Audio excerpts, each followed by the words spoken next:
Dragon Prince yuan के इस episode की शुरुआत में हम देखते हैं कि झायुन अपना पूरा जोर लगा के इस लाइट अटैक को रोकने की कोशिश कर रहा होता है, जहां पे इस अटैक को ब्लॉक करने में झायुन का एक हाथ डैमेज होने लगता है। और इस चीज को देख के जियानसुन खुश होते हुए कहता है कि इडियट कहीं के, क्या तुम्हें सच में ऐसा लगता है कि तुम लॉर्ड ओमेन एक्सपर्ट के एक फुल अटैक को रोक सकते हो? जबकि झायुन को इस अटैक को रोकने में काफी ज्यादा दिक्कत हो रही होती है। और यहाँ पे जब ये अटैक झायुन के ऊपर भारी पड़ने लग जाता है तो ये तुरंत ही हेवनली पनिशमेंट का इस्तेमाल करता है इस अटैक को हर हालत में रोकने के लिए। और इस चीज को देख के जियानसुन भी काफी ज्यादा हैरान होते हुए कहता है कि क्या लॉर्ड ओमेन, नहीं, ऐसा नहीं हो सकता है, ऐसा लगता है कि ये किसी तरीके का सेंट ऑब्जेक्ट है। जबकि झायुन अपना पूरा जोर लगाता है इस अटैक को रोकने के लिए, जिस वजह से इसका जो जेनेसिस क्यू का ड्रैगन होता है वो एक काफी ज्यादा खतरनाक अटैक इस अटैक के ऊपर कर देता है, जिस वजह से यहाँ पे एक काफी ज्यादा तगड़ा और बड़ा ब्लास्ट होता है। और हम देखते हैं कि इस धमाके की वजह से झायुन के आगे काफी बड़ा गड्ढा हो जाता है, मतलब कि वो अटैक डिस्ट्रॉय हो चुका है। और इतने ज्यादा खतरनाक अटैक को रोकने की वजह से झायुन भी काफी थक गया होता है। जबकि इस चीज को देख के जियानसुन खुश हो जाता है और कहता है कि ये तो वाकई में काफी ज्यादा इंटरेस्टिंग है, और असल में तुमने नेसेंट सोर्स एक्सपर्ट होने के बावजूद भी उस अटैक की पावर को रोक लिया है। झायुन, तुमने तो सच में आज मुझे काफी ज्यादा चौंका दिया है, लेकिन क्या तुमने कभी भी इस चीज को इमेजिन किया था? और इतना कहते झामुशन तुरंत ही कई सारी पहले जैसी लाइट बीम्स को निकाल लेता है। जबकि इस तरफ थकाहारा झायुन भी इन 9 लाइट बीम्स को देख के काफी हैरान होता है, क्योंकि झायुन को सिर्फ एक ही लाइट बीम को रोकने में काफी बुरी हालत हो गई थी, जबकि ये तो पूरी 9 है। और झामुशन झायुन को नीचा दिखाते हुए कहता है कि मेरे रास्ते से अभी के अभी ही दफा हो जाओ तो मैं तुम्हारी जान को बख्श सकता हूँ। जबकि झायुन काफी ज्यादा सीरियस हो गया होता है और ये काफी गुस्से में कहता है कि अगर तुम लैंटर्न को डिस्ट्रॉय करना चाहते हो तो तुम्हें सबसे पहले मेरी लाश से होके गुजरना होगा, लेकिन अगर आज तुम मुझे किसी वजह से नहीं मार सके तो मैं तुमसे वादा करता हूँ कि एक दिन मैं खुद अपने हाथों से तुम्हारा मुंह तोड़ूंगा। तो इस चीज को सुन के झामुशन कहता है कि चलो ठीक है, जैसी तुम्हारी इच्छा, अब तुम नर्क में जा सकते हो। और इतना कह के ये 9 लाइट बीम से एक साथ ही झायुन के ऊपर अटैक कर देता है। और ये जो 9 लाइट बीम्स होती है ये काफी खतरनाक तरीके से झायुन की तरफ बढ़ने लगती है, जबकि झायुन भी अपनी सारी ताकत को इकट्ठा कर लेता है और तुरंत ही इन सभी अटैक्स को रोकने के लिए इनकी तरफ बढ़ने लगता है पूरी बहादुरी के साथ। जबकि झामुशन झायुन की इस हालत का मजाक उड़ाते हुए कहता है कि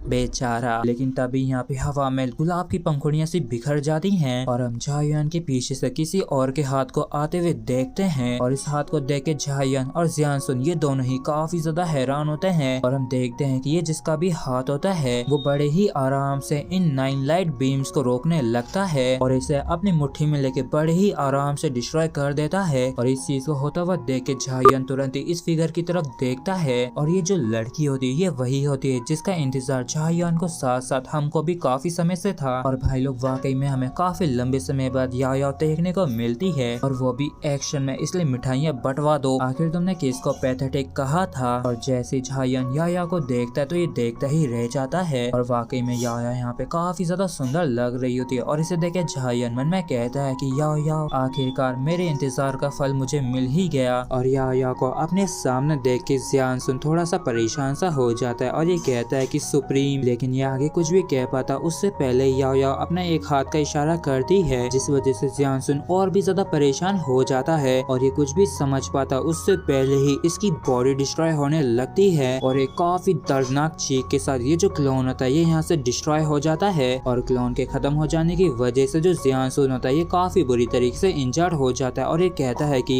धत तेरे की, मेरा जो राइट हैंड था वो पूरी तरीके से डिस्ट्रॉय हो चुका है। और ये काफी ज्यादा हैरान परेशान होते हुए मन में कहता है कि इससे मुझे काफी ज्यादा नुकसान पहुंचा है और निश्चित रूप से भविष्य में ये मेरी कल्टीवेशन के लिए काफी ज्यादा घातक साबित होगा और अब तो मैं इसका भी कुछ भी नहीं कर सकता हूँ। जबकि इस तरफ याया काफी ज्यादा गुस्से में इसी को ही देख रही होती है और इस चीज को देख के जियानसुन काफी बुरी तरीके से घबरा जाता है और ये डरते हुए मन में कहता है कि क्या ये मुझ पे और भी ज्यादा अटैक करने वाली है और क्या ये मुझे झायुन के बिहाफ पे जान से मार देगी। और जियानसुन याया को देख के काफी बुरी तरीके से डर चुका होता है और ये तुरंत ही पीछे हटते हुए कहता है कि आखिर क्यों तुम झायान जैसे किसी की खातिर ऐसा कर रही हो, और फिर यहाँ से भागने की कोशिश करने लगता है। लेकिन तभी याया अपने हाथ की पावर को इस्तेमाल करती है, जिस वजह से जियानसुन के ऊपर एक काफी बड़ा स्पिरिचुअल हैंड बन जाता है, जिसे देख के जियानसुन काफी बुरी तरीके से डर जाता है और ये तुरंत ही चिल्लाते हुए कहता है कि सुप्रीम सोल्जर मुझे बचाओ, मेरी मदद करो।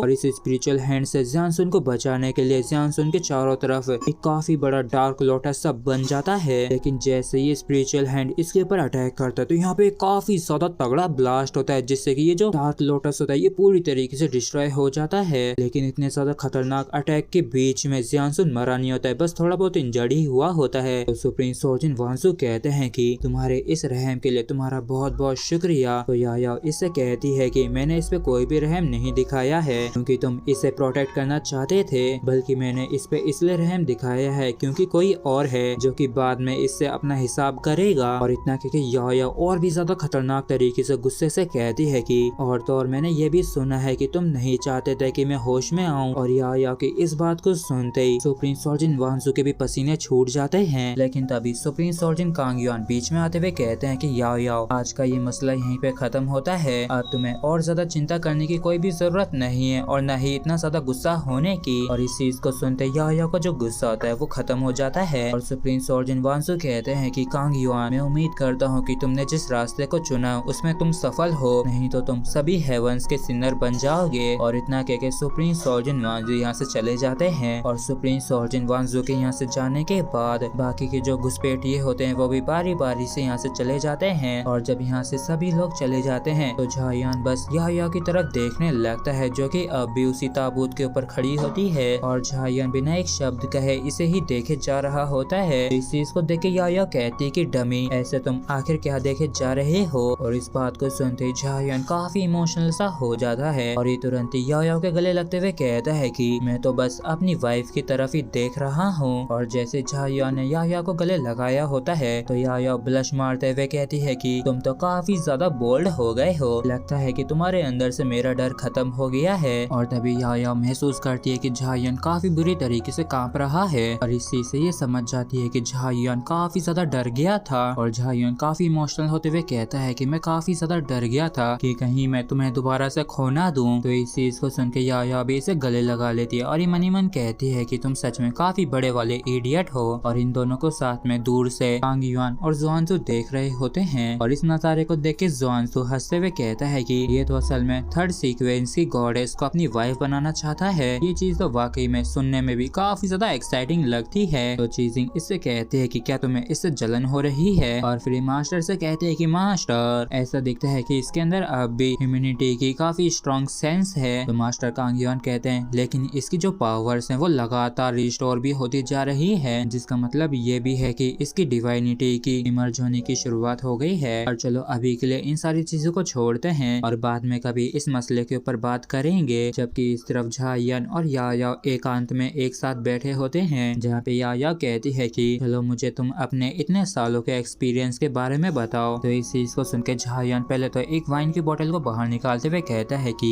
ये सबसे बेस्ट वाइन है जो मुझे तियानियन रीजन के अंदर मिली है। तो याया इसे खोलते हुए कहती है कि ये इतना बुरा भी नहीं है, ऐसा दिखता है कि तुम काफी ज्यादा ऑब्जर्वेंट हो गए हो। और फिर कहता झायान इसे बारी बारी से इतने सालों के एक्सपीरियंस के बारे में बताने लगता है और ये भी बताता है कि इसे किन किन मुसीबतों का सामना करना पड़ा, लेकिन ये इसकी खातिर सिर्फ आराम से धीरे धीरे करके आगे बढ़ता रहा। और आखिर ये कैसे हमेशा मौत की कगार पे खड़ा रहता था और इसका बार बार हर बार काफी ताकतवर दुश्मनों से सामना होता रहा और ये भी सिर्फ उनका डट के सामना करता रहा, वो भी सिर्फ याया को दोबारा से जिंदगी देने के लिए। और याया को होश में लाने के लिए इसे काफी ज्यादा मेहनत करने पड़ी है। और जब झायान अपनी कहानी बता ही रहा होता है कि तभी याया अपने हाथ को उसके हाथ के ऊपर रख देती है। तो झायान इसकी तरफ देखने लगता है तो याया इसकी तरफ देखते हुए कहती है कि वैसे तुमने काफी अच्छा किया है, लेकिन अब से मुझे तुम्हें प्रोटेक्ट करने देना। और इसी तरीके से ये दोनों ही एक दूसरे के साथ अपना काफी समय स्पेंड करते हैं। और कुछ समय बाद याया कहती है कि ना जाने अभी टुनटुन कैसा होगा। और याया की इस बात को सुनते झायान को कोई बात याद आती है और ये तुरंत ही कहता है कि हाँ उसने मेरे पास कुछ तो भिजवाया था और ऐसा दिखता है कि वो मेरे लिए किसी तरीके का मैसेज था, लेकिन मैं तुम्हें बचाने की कोशिश करने में काफी ज्यादा बिजी था, इसलिए मुझे इसके लिए तो बिल्कुल भी समय नहीं मिला। और फिर झायान इस चीज को याया को दिखाने लगता है तो याया इसे लेके अपनी पावर से एक्टिवेट कर देती है, जिस वजह से आसमान के अंदर एक बड़ी सी तस्वीर अपीयर होती है जिसके अंदर हमें टुनटुन देखने को मिलता है। और इसे देख के झायान कहता है कि ऐसा दिखता है कि उसे स्टोन स्लैब के ऊपर एक मैसेज लिखा हुआ है जिसके ऊपर टुनटुन ने लिखा था कि झायान मुझसे मिलने के लिए वंस ऑफ हेवन के गोल्डन मंकी क्लैन आ जाना, मुझे यानी तुम्हारे यंग मास्टर को एक लॉयल बॉडीगार्ड की जरूरत है। और इस चीज को पढ़ के झायान को काफी गुस्सा आता है और ये कहता है कि ऐसा दिखता है कि वो कुत्ता कमीना मरना चाहता है, जबकि याया खुश होते हुए कहती है कि ऐसा दिखता है कि टुनटुन भी छोटी मोटी परेशानियों में पड़ता रहता है। तो झायान कहता है कि हमें उसे इग्नोर करना चाहिए, लेकिन तभी इनके पीछे एक पोर्टल ओपन हो जाता है जिसके अंदर से कांगिया निकल के बाहर आता है और इसे देख के झायान और याया ये दोनों ही खुश होते हैं। और ग्रैंडपा ही कहते हैं कि आखिर में तुम होश में आ ही गई और अब जाके आखिरकार मैं थोड़ी बहुत राहत की सांस ले सकता हूँ। और याया कहती है कि ग्रैंडपा हाई ये साल आपके लिए काफी ज्यादा मुश्किल भरे रहे होंगे। तो ग्रैंडपा हाई कहते हैं कि वैसे भी मैंने तुम्हें बड़े होते हुए देखा है, इसलिए मेरी नजरों में तुम मेरी खुद की बेटी के समान हो, इसलिए मैं हमेशा तुम्हारी खातिर तुम्हारे पीछे खड़ा रहूंगा। चलो अब तुम बताओ कि अगला तुम्हारा क्या प्लान होने वाला है। और इसी के साथ भाई लोग हमारे ये 2 एपिसोड यहीं पे खत्म होते हैं। तो अगर आप लोगों को ये वीडियो अच्छा लगा हो तो प्लीज चैनल को सब्सक्राइब और वीडियो को लाइक करना बिल्कुल भी ना भूलें। Thank you.